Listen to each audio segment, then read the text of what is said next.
শেষ কবে এমন বাজে সময় কেটেছে সাকিব আল হাসানের? চোখের সমস্যায় ভুগতে থাকা ক্রিকেটারের শেষও দেখে ফেলছেন অনেকে। ফিট না হলে কেন খেলানো হচ্ছে সাকিবকে? না, যদি সে না ফিরতে পারে তাহলে সে আর ক্রিকেট খেলবে না।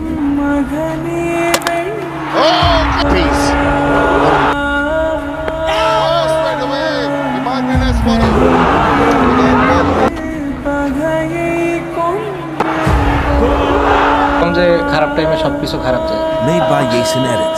ব্যথাতে রানে ফিরেছেন সাকিব আল হাসান। বিপিএল এর শেষ দিকে এসে ব্যাটে তুলেছেন ঝড়। শুরু হয়ে গেছে আলোচনা, এক চোখা সাকিব কি তবে হতে চলেছেন টুর্নামেন্টের সেরা?